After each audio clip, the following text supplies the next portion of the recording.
Happy Thursday, everyone. Hello, Facebook family, and welcome, YouTube family. How's everybody doing this evening?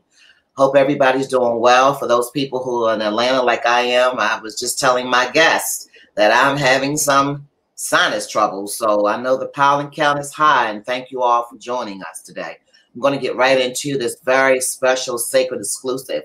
And we have none other than Michelle Duster this afternoon. Michelle Duster is an author, professor, public historian, and champion of racial and gender equality. She has written, edited, and contributed to over 12 books, and probably more than that. Her most recent, Ida B. Wells, The Queen, The Extraordinary Life and Legacy of Ida B. Wells, was released on January 26th of this year. She co-wrote the popular children's history book, Tate and Its Historical Dream, co-edited Impact, which is the personal portraits of activism, shifts and anthology of women's growth through change, Michelle Obama's impact on African American women and girls. And she also edited 2 books that included the writings of her paternal great-grandmother, Ida B. Wells. She has written numerous articles, and I'll just name a few from Time, from Essence, HuffPost, Teen Vogue, People, Glamour, Daily Beast, and the North Star, just to name a few. She has appeared on MSNBC, CNN, WTTW, CBS, and CW, as well as numerous radio shows. Michelle's advocacy has led her to street names, monuments, historical markers, and other public history projects that highlight women and African Americans, including Ida B. Wells. She is working on 2 children's picture books, let me be clear on that will be published in 2022. And she has several public history projects that will feature women trailblazers. I'm going to take the time to personally thank Michelle for answering the clarion call. I am in awe. You guys will see a different Bella tonight. I'm going to be more poised and have my P's and Q's on. Without further ado, family, please put your hands together virtually and welcome the infamous one and only Michelle Duster, the great-granddaughter of Ida B. Wells. Welcome, Michelle, and thank you for joining us this evening. How are you doing? I'm good, Linda. How are you doing? Well, I know you're dealing with your sinuses, but hopefully, besides that, you're doing well. Absolutely. I just wanted to forewarn my listeners, Michelle, I have quite a following that I won't have the high energy that they know I'm used to. So I had to put that disclaimer out. Let me thank you so much for just joining us this evening. I want to really get right into it. I want to encourage all of my YouTube family, all of my Facebook family. I've been promoting Michelle all week, so there's no surprise, family. You all have questions, comments, or concerns, I ask you to put it in. I don't want to get little notes afterwards. Oh, I ran out of time. Oh, I don't want to hear it. So you all better start putting up right now, all right? I'm going to start asking Michelle a few questions, and I'm going to open up to the audience a little bit later. So, Michelle, we are in awe of you. I know I'm a history buff, and I'm going to ask you the first question. Why did you write this book? And I know you wrote many of them, but I'm talking specifically. I want to show everybody I got my book, The Queen. What moved you to write this particular book? Well, several things happened. In 2008, there was a major housing community in Chicago named after my great-grandmother, Ida B. Wells, that had started to be torn down a few years before that. And I started to get concerned that people would start to forget her name in the public sphere. And so I wanted to do something to help people remember her as a woman and not a building.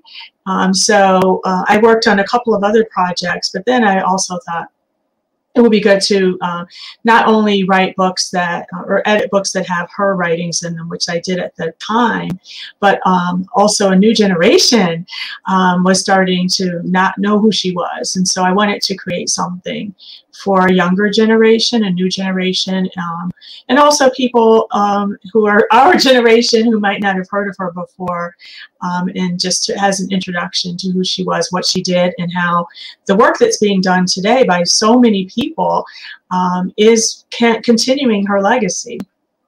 Well, let me say something, Michelle. You know, we've talked before. We've had some intimate conversations, and I just kind of let the little people in the wonderful world know that I was in awe the other day. But let me tell you something. I am naturally a historian.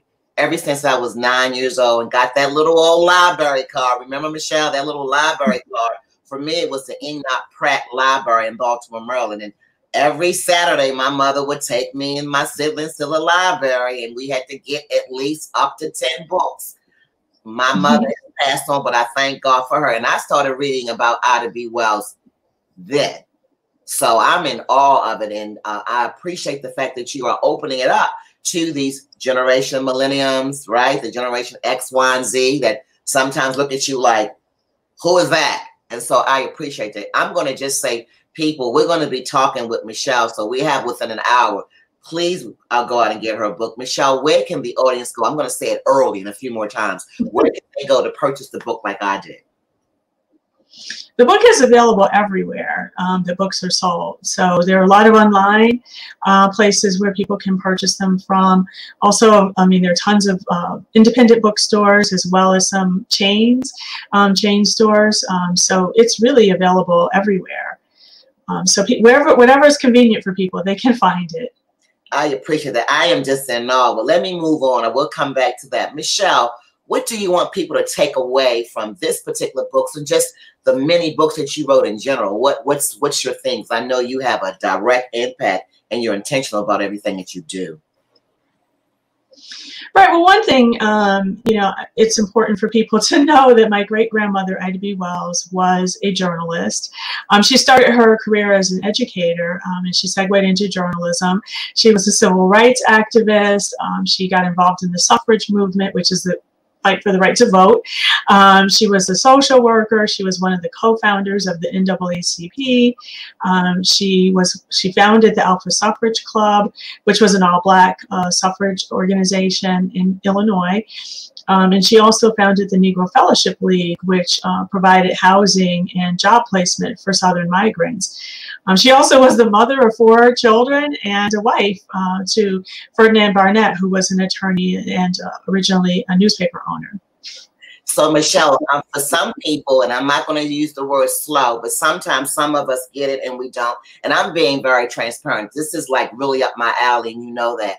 Can you explain the lineage as to the connection? Because I already know from reading the book, of course, how you are directly connected to your great-grandmother through your lineage, through your parents. Right. So Ida B. Wells, like I said, she had 4 children. Her youngest daughter, Alfreda, is my grandmother. Yeah, that's some direct connection. Because when you and I talked, you said it's only one great Linda, not 2. And I appreciate you sharing that with me. So, family, I want y'all to remember we talked about the whole, what I call Alex Haley movement. And I've kind of went on, Michelle, off script to try to understand my lineage, more particularly on my father's side. So it's very interesting. I appreciate you so very much. Michelle, how is Ida's work relevant today in 2021? Well, so my great-grandmother, well, like I said, she was a journalist. She was considered a pioneer. Today, she's considered a pioneering journalist in data journalism. In fact, she, last year, 2020, was posthumously awarded a Pulitzer Prize special citation for her, for the reporting that she did regarding lynching. And so she's very well known for that as a journalist. She chronicled data as far as names, dates, locations, and the excuses that were used to lynch people. And so that's just extremely helpful today because she left behind a trail of incredibly detailed information about what was going on regarding lynching. And that's very significant today when it comes to countering false narratives, because, and that's, you know, we can see that today, you know, where people who were lynched during her time, their characters were assassinated. Their reasons that were being used to commit the lynchings many times were false. Most of the time they were false. And so she you know, like I said, she countered those false narratives and told the truth about what was really going on, which was that lynching was being used as a form of domestic terrorism in order to oppress the African American community and disenfranchise us financially and intimidate us as far as our, you know, abilities to become involved in commerce, and even when it came to voting. And so when it comes to 2021, there's a little bit of, you know, parallel here when we're seeing we're right now in the middle of a trial, you know, of the person in Minnesota who clearly, you know, performed some, you know, a murder in broad daylight. And we see, and I haven't watched the trial, you know, because it's kind of upsetting, but I've seen snippets of the excuses that are being used to justify what happened. And so if people look at what's happening today and they learn about what my great-grandmother was doing, there's a direct parallel and a lot of similarities, unfortunately. Great. So, Michelle, let's walk a lot of our audiences. We have a lot of people online listening, and I'm going to take the assumption that a lot of people don't know Ida B. Wells. You know I do, not as much as you do. So walk them, give them a snippet because they need to purchase the book and just do a read on their own. Just walk us through, you know, when she was born, where, you know, how she moved into her marriage, you know, just a little snippet so people can understand the content and during the time frame of all these amazing things that she did. Right. So my great-grandmother, Ida B. Wells, was born enslaved in Holly Springs, Mississippi in 1862, which was right during the Civil War. So both of her parents were enslaved. Her father was a carpenter, and her mother was a cook. And Holly Springs at the time was an urban area. So my great-grandmother's experience was a little different than some other people's experiences who might have grown up in a more agricultural area.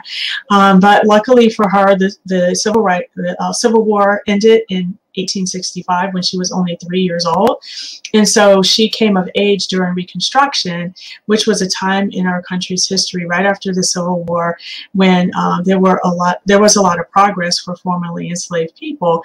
And so she had the opportunity to become formally educated, which was illegal under slavery for enslaved people to become literate.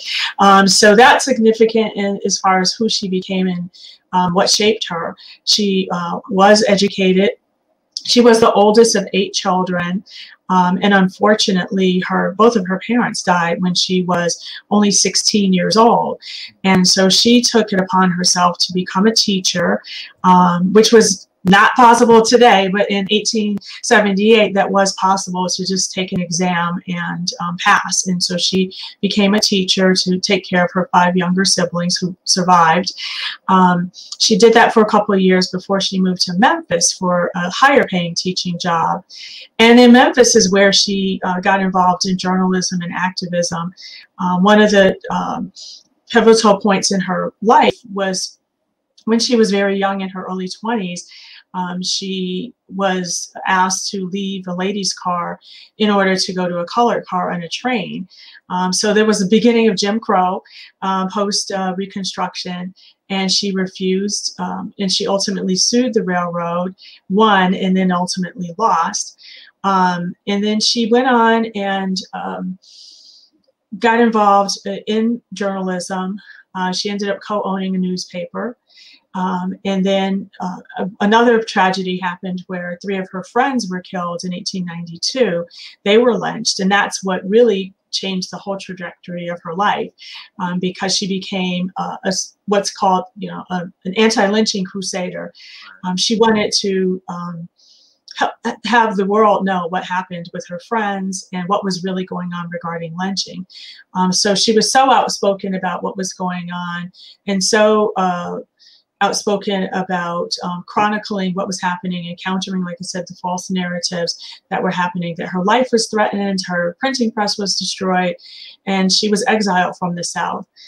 She moved to New York City for about a year, and that's where she actually got international exposure, because she started speaking about what was happening regarding lynching. She got invited to England. She spoke around United Kingdom and England, and then she ultimately settled in Chicago, where, like I said, she got married and she had 4 children, and she continued on with many other things, getting involved in the suffrage movement, and other projects that are considered social work by today's standards. And right, you take a breath and exhale, right, Michelle? And we were talking earlier, right, in the green room, saying, my God, all of these things that a lot of these amazing people, you know, we're on the backs of the ancestries. It's just still amazing to me. Michelle, share just a little bit, because she had a lot of allies, right? I mean, back in that day, we were packed with historical people. Can you just maybe name some of the few people you know for a fact that she touched and that they interacted during that time period? Right. You know, I mean, it's you know, it sounds amazing, obviously, that my great-grandmother, Ida B. Wells, was a contemporary of W.E.B. Du Bois. They both were co-founders of the NAACP. And there was Mary Church Terrell, who also was a co-founder of the NAACP. She and my great-grandmother co-founded the National Association of Colored Women's Clubs.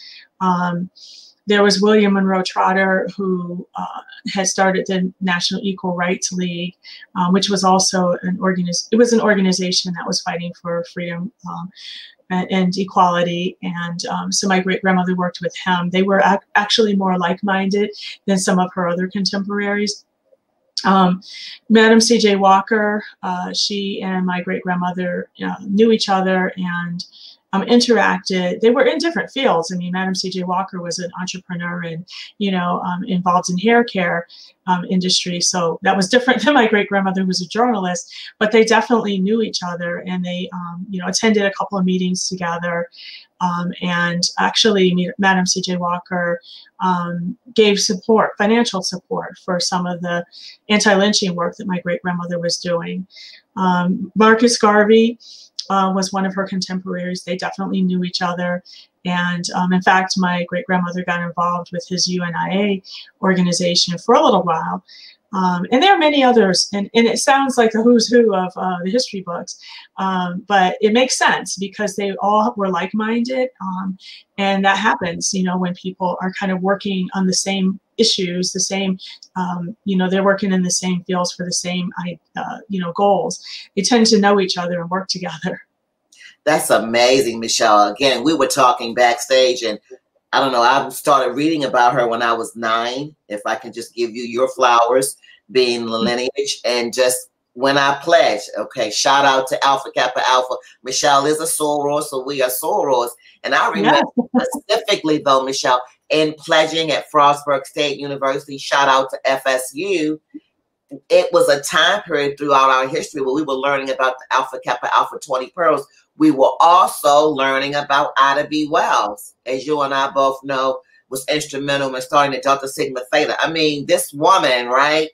It's just throughout my whole life. I can just testify for myself. She has been weaving into me all the things I've touched, and it's just amazing when we leave a legacy. Now, we also talked about her movement, right? Being an abolitionist, being an activist. And for those who know, and I shared with you, I'm a part of the League of Women Voters. Another tear, if you will, of what she did to help that suffrage movement started. I mean, it's just amazing. How do you feel is my question, Michelle, just being under all of that awesome that we all have heritage, and then you following her work, because it's amazing the things that you're doing now.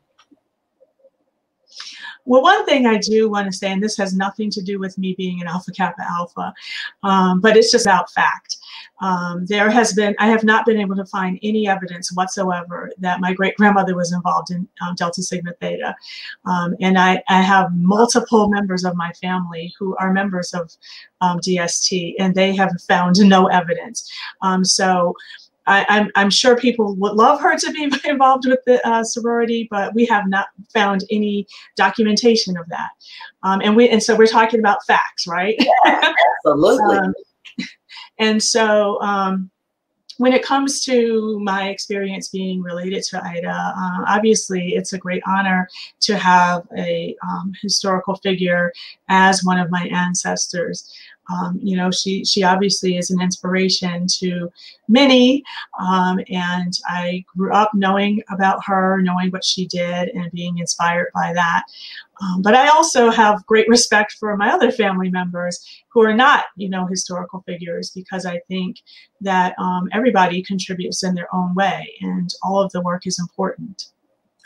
Listen, I couldn't have said it better myself, Michelle. It's just to have you here, and we got Cynthia K. Shelton. Shout out to Cynthia. She's out of Atlanta, Michelle. She's an amazing woman. And Cynthia, I know, is from Detroit. It's just, I think, amazing when you can timeline historical, because I can just put myself be the sacrificial lamb. I don't really know my history in terms of my personal history, right?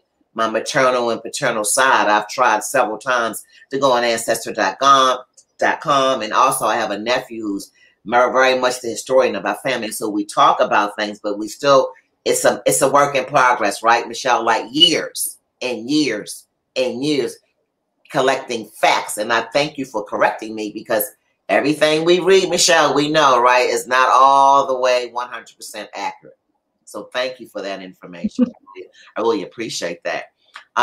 Back to the book, I want you to kind of freestyle, Michelle. Just talk a little bit about what your projects, what you're working on. I know we've talked about many facets, just to share with the audience some of your current work, what you're working on, and how we can support you. I'm working on several public history projects right now that I've been working on for different lengths of time. So it's interesting because several things are going to be finished around the same time, but they definitely didn't start around the same time. So I was been working with a committee on a monument, an Ida B. Wells monument that will be on the land where the Ida B. Wells homes once stood. And that was initiated by the former residents of the housing community. It was a really large housing community with over 1,600 units on the south side of Chicago, near the house that my great-grandmother actually lived in. And so there'll be a monument which will be very majestic. It'll be abstract and interpretive. So it won't look like her. It's not like a statue that looks like her. It's a monument, but it will have images of her.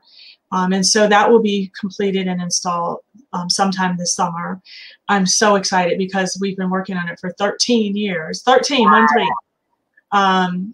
And then I've been working on a mural that will honor Chicago area suffragists, 10.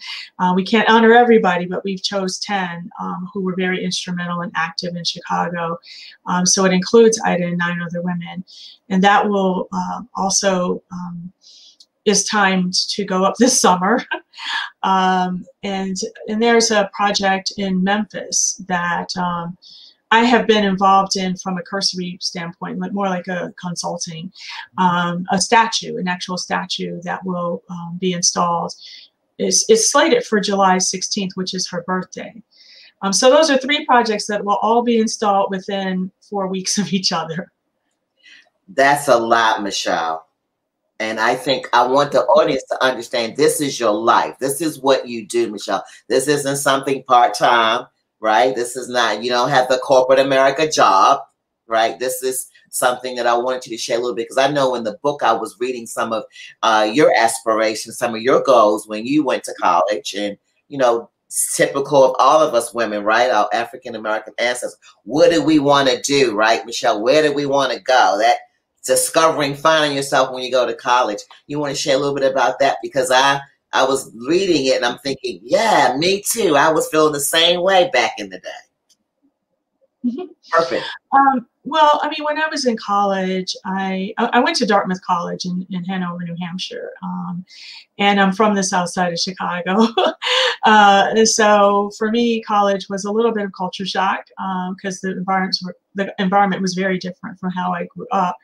And I was surrounded in an environment by people who came from different backgrounds than I did and had sort of different interests. And so I felt very confused about where I wanted to be in life because I didn't want to do some of the same things that most of the people around me were interested in.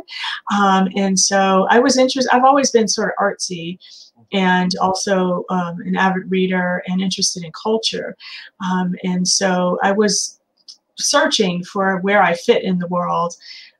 And one of the things that struck me while I was in college was some of the questions that I received from people about, or assumptions that people made about who I was or where I was from. And so that made me realize that the media has an incredible amount of power in shaping people's perceptions or assumptions. And so I wanted to be involved in that, in shaping the messaging that people get.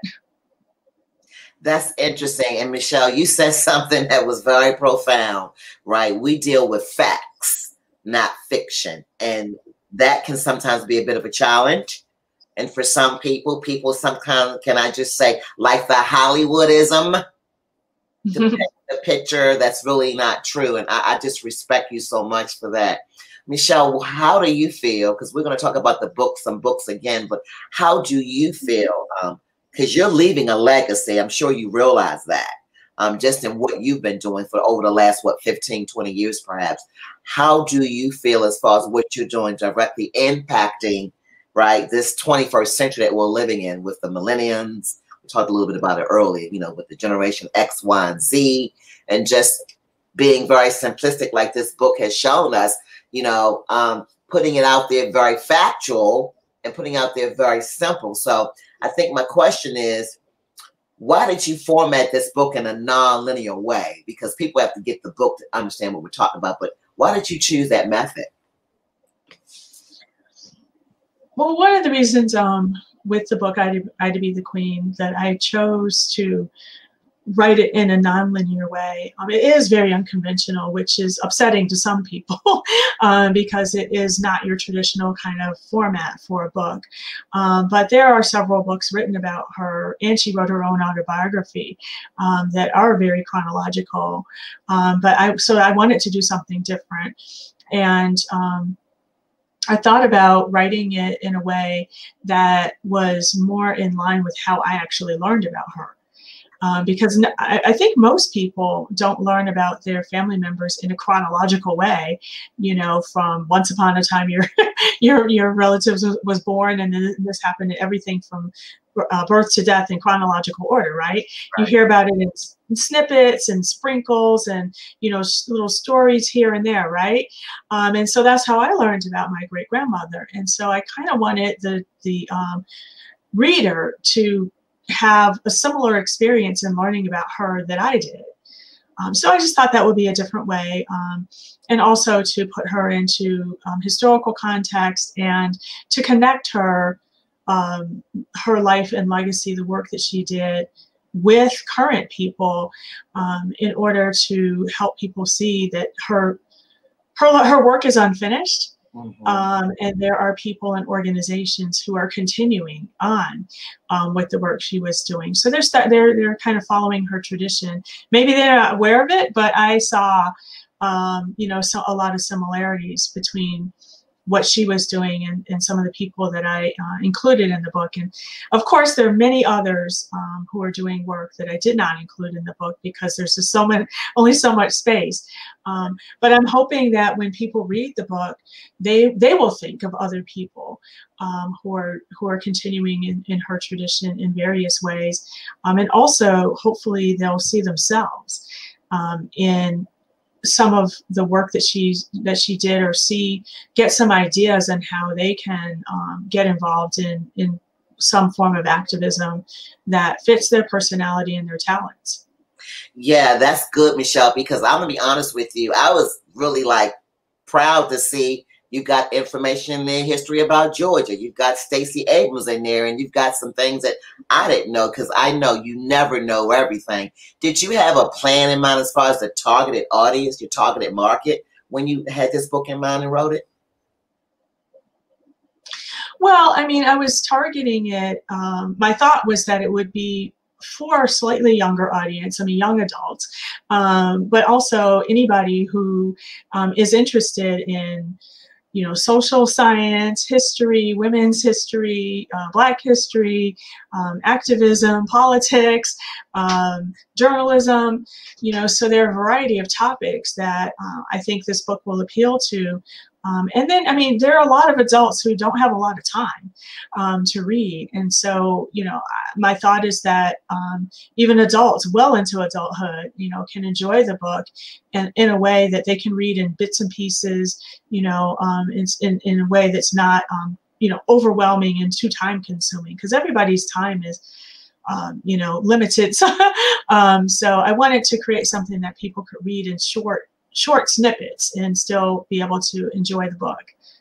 And you listen, you have succeeded because you've written so many books. Michelle, have you done any audio? I'm going to continue to study you and what you're doing and follow your work. Shout out to everybody to please follow Michelle, because you're just an extraordinary woman. Michelle, do you do any audio? Because you have so many other books. If you want to share some of those, your writing is just impeccable. You've been writing for a minute, right?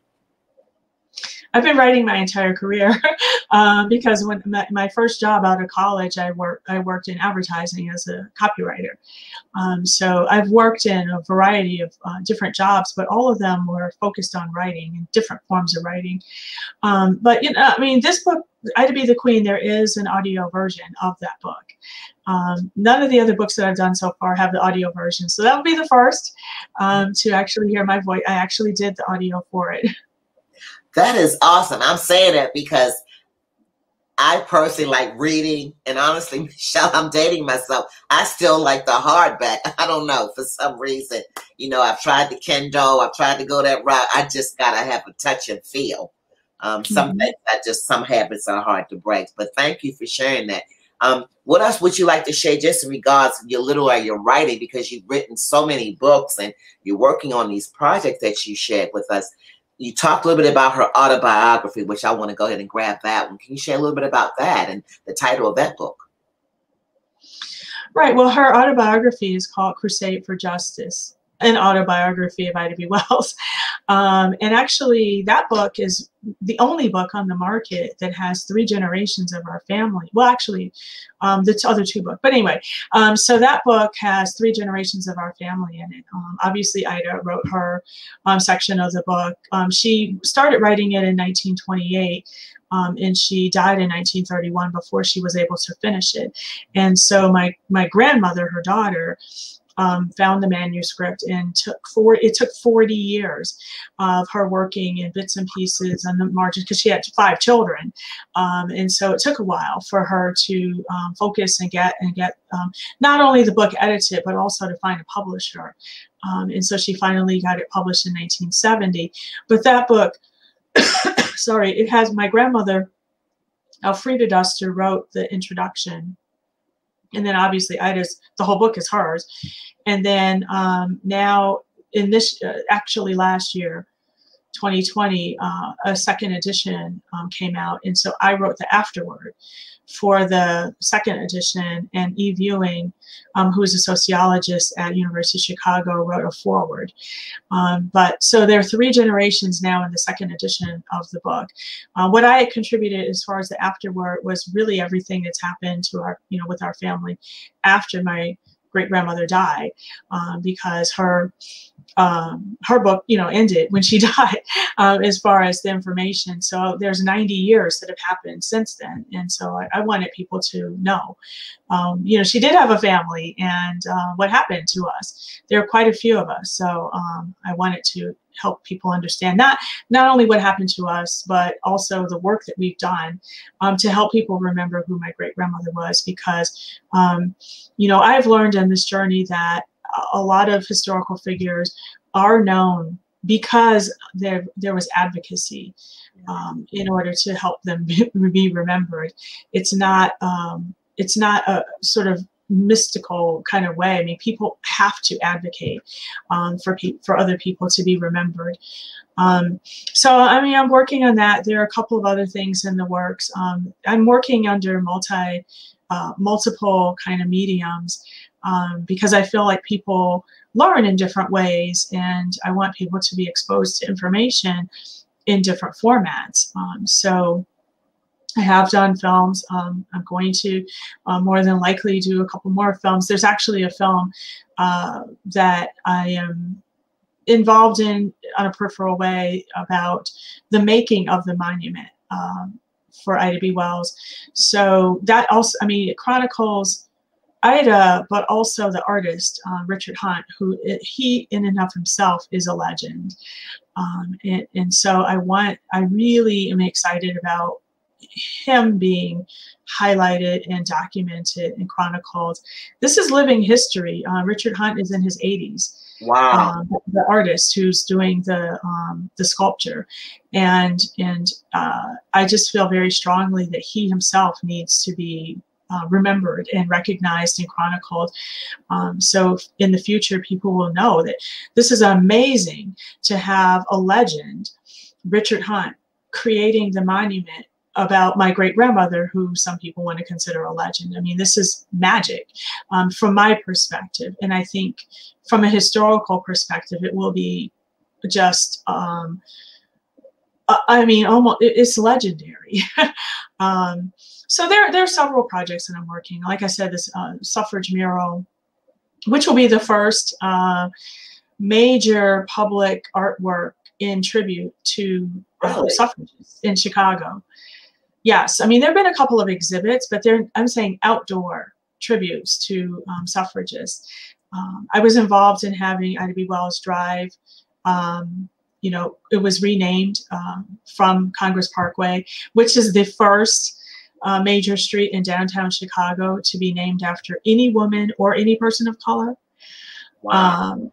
So I have been involved in a couple of projects that are the first of anything when it comes to recognizing African-American women. Well, Michelle, I'm going to get my dates because I'm telling my family, because I can see they're going to wait to the last minute, Michelle. They're going to lose out. I have a couple of my own personal questions. And my first one is, this is, first of all, amazing food. This is like great food, right? And Michelle, I have to ask you this question as relates to your lineage.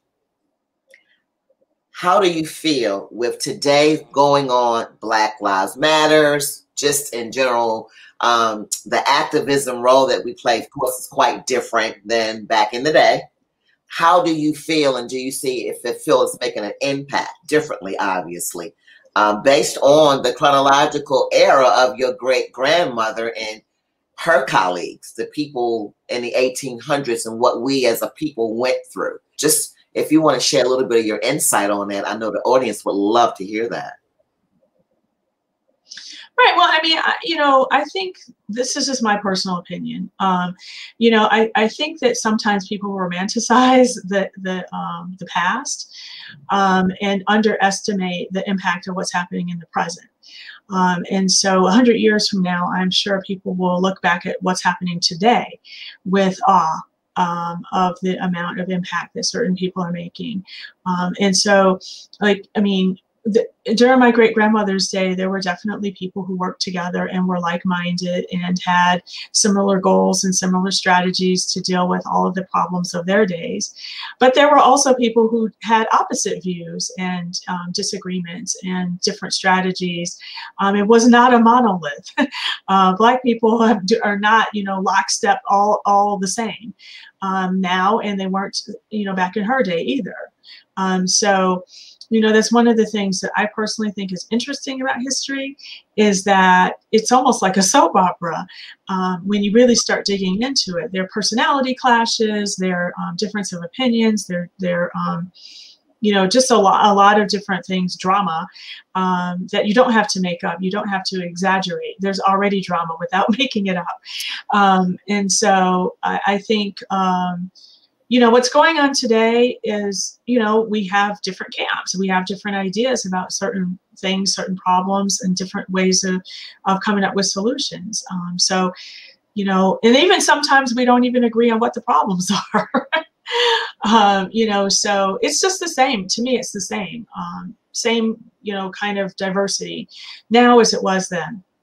Do you have any advice you like to lend? Because I have a younger audience generation. Is there any parting words that you want? Because we've got about 10 more minutes, and this is great timing. I really want to hear what's on your heart. And again, these are your opinions. This is your viewpoint. But any advice which you want to give the young generation? I'm always focusing on the younger generation, the high schoolers and up. Anything you want to share with them in terms of what we've been talking about tonight? Right. Well, one of the things that my goal with Ida Be the Queen was to help younger people, get ideas on how they too can make an impact. In section 6, there are 7 sections to the book, and section 6 focuses on the different strategies that my great-grandmother used and the people and organizations that have come after her that are working in her tradition. And my hope is that when people read that section, they will think to themselves, oh, I can do this too. So for instance, when it comes to one of the things that I included was, take control of the narrative, which is because this can be a conversation that younger people have even among themselves of like, what kind of information is being told about who we are as a people? And how much is that factual, or how much is it skewed and almost propaganda, right? And I personally feel like that's one of the things I have experienced is, people have these perceptions about what Chicago is like, or what's the South Side of Chicago is like, or what people from the South Side of Chicago are like, and they've never been to Chicago, but they, they have these ideas based on what they've seen in the media, or what they've read about, or something, or what they've heard about through somebody who knows somebody who knows somebody, but they've never actually been here. So there's a danger, in my opinion, of these messaging that is skewed in ways that are not based on reality. And so we can be involved in creating work that tells the reality, which is considered what is countering false narratives. So people can write, they can write a blog, they can write a Facebook post, they can write on Twitter, they can write however they want to tell the actual true stories that are happening. They can write to their elected officials, or they can write, put together petitions to affect change. One of the things, I started the book off with a story about how my great-grandmother was investigated by the FBI because she created buttons as a form of protest about the fact that some Black soldiers were killed by our own government. And so something just as small as making a button that makes a statement is a form of resistance, or just a form of sort of activism.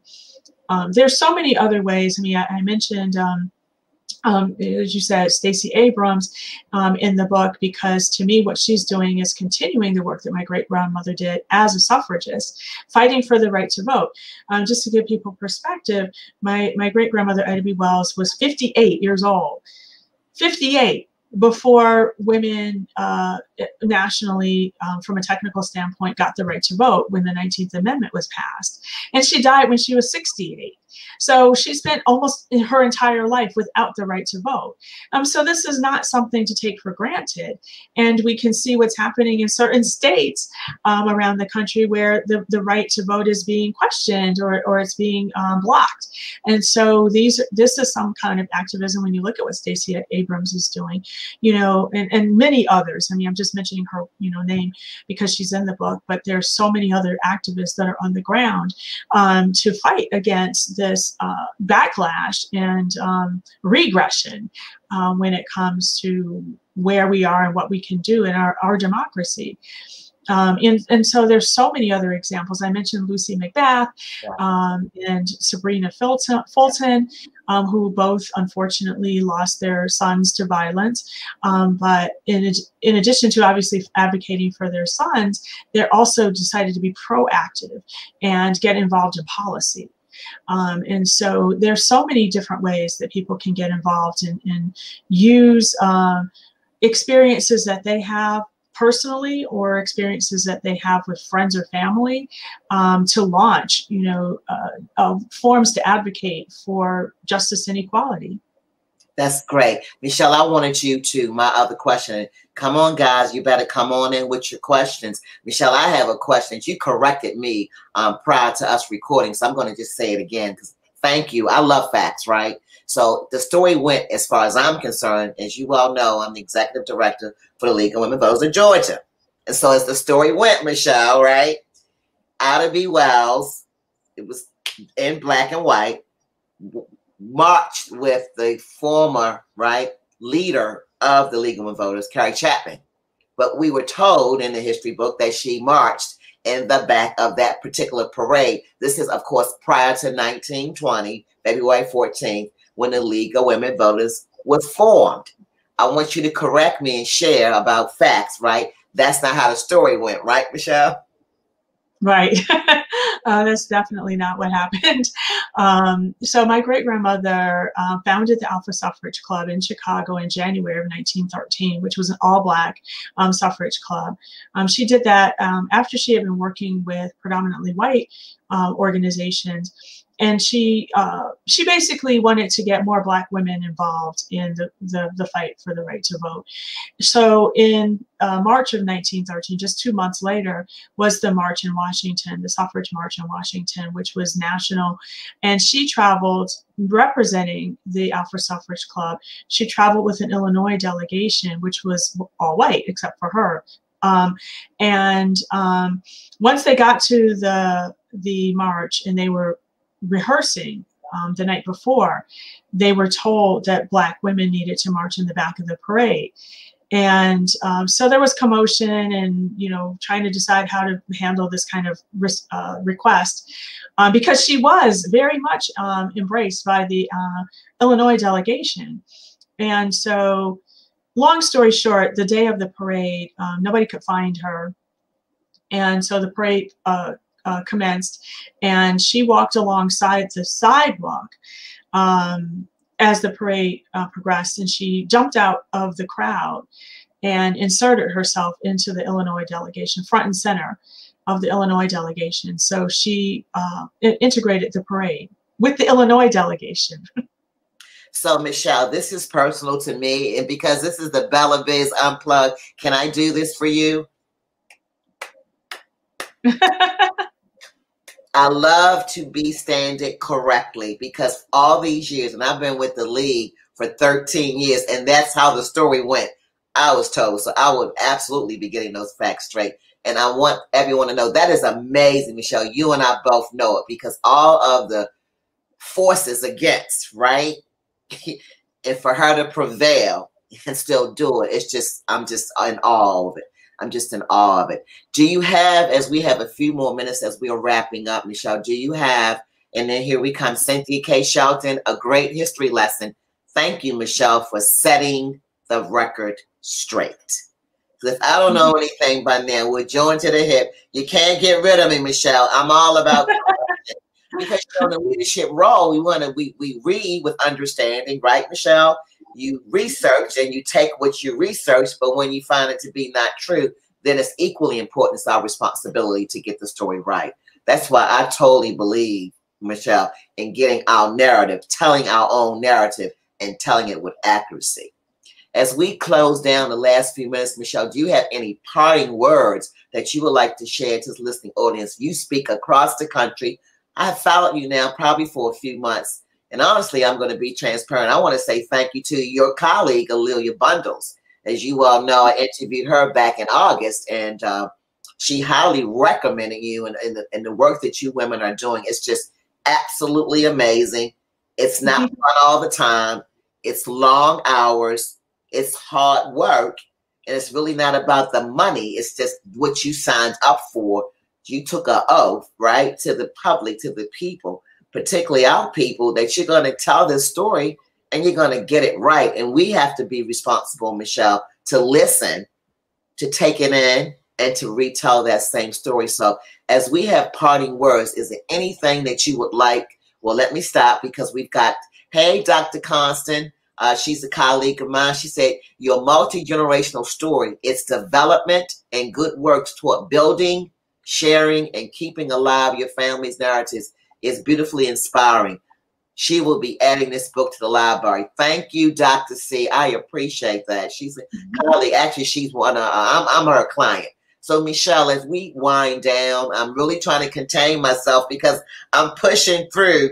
The sun is right, Michelle. I want to get up and give you a virtual hug, but please say some parting words to this rich audience because the replay is strong. I mean, I have over 2,000 people following me. And when they look at this tomorrow and the next day and the next day and the next day, I want them to memorialize some things you say. So share a couple of key words because, you know, we have a short attention span.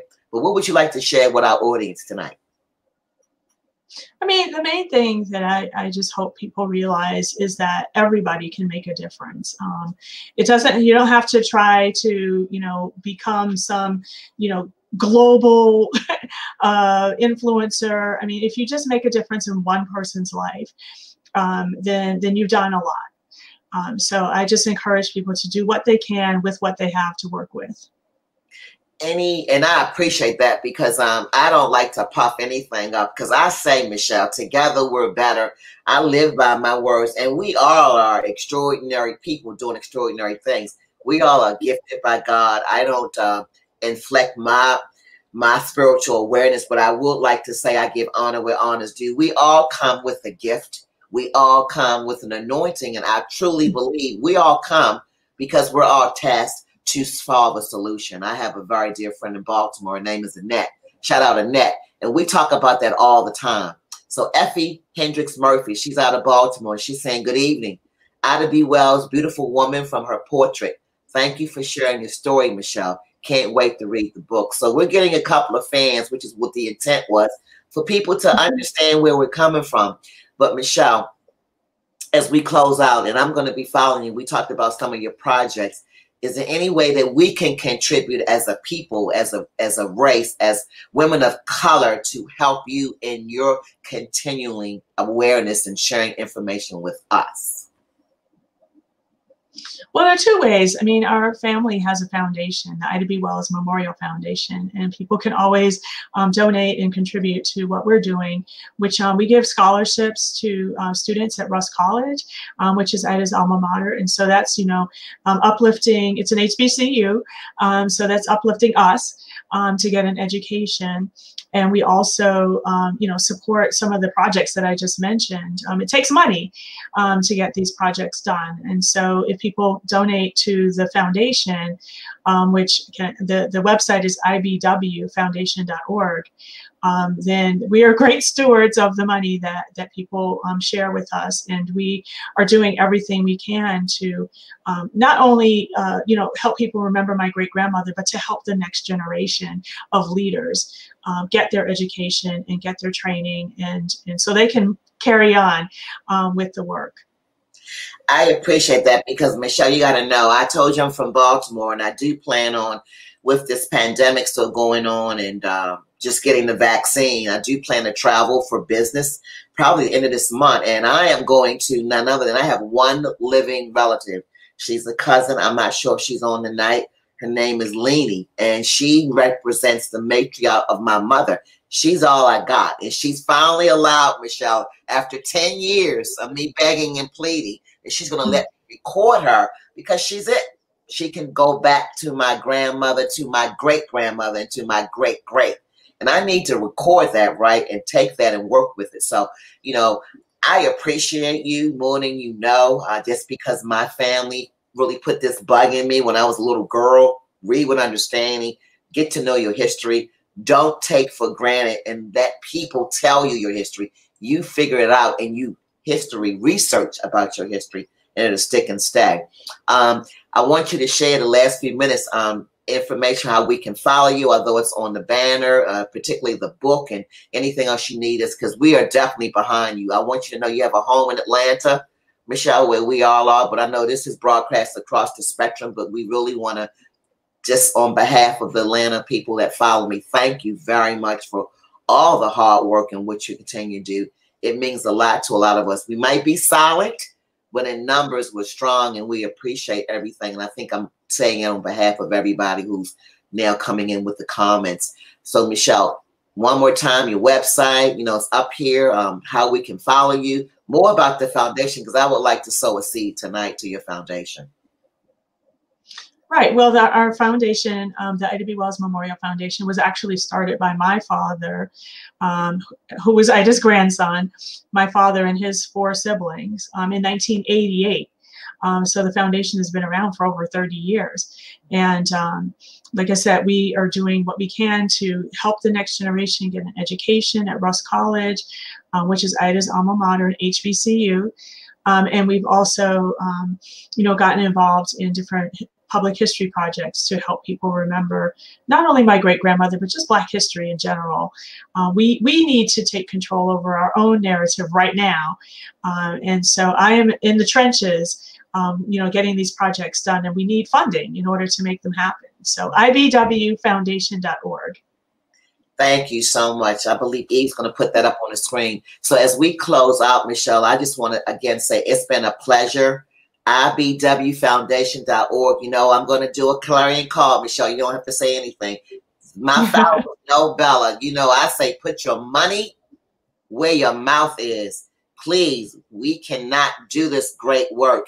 It's rich. It's our history. We need to continue to invest in ourselves. I always say, Michelle, her story, his story, it's our story, and we have to tell it. I go back to my grandmother, who is gone. She was 92 when she passed in 2002, and she told that story, Michelle, over and over and over again.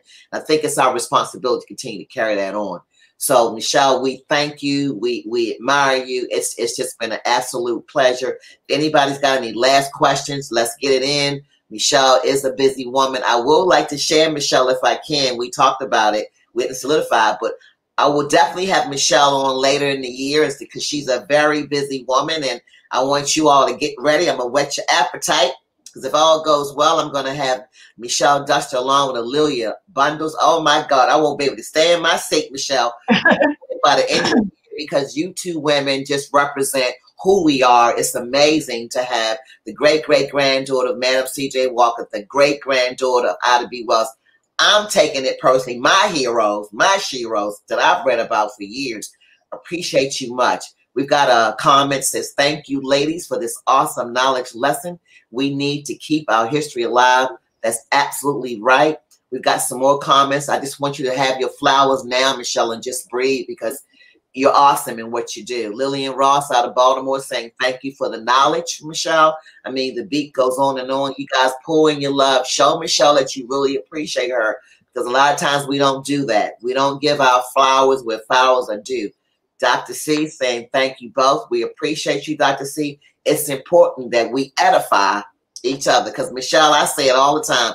It's so easy to be yourself, right, Michelle? It's so easy to be who you are.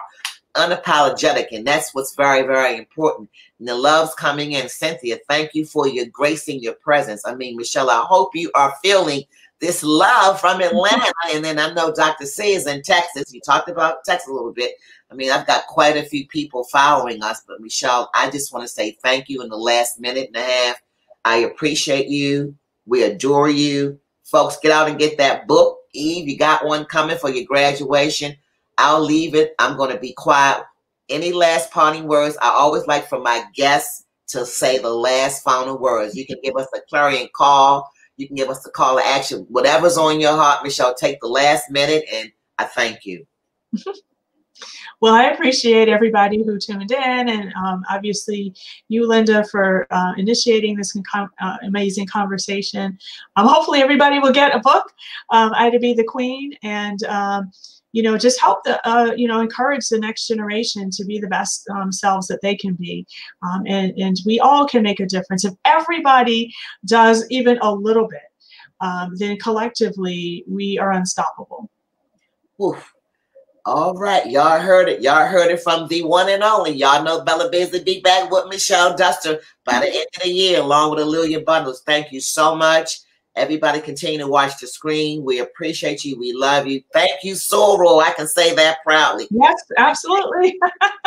Sorrel, Linda. Thank you so much. Thank you.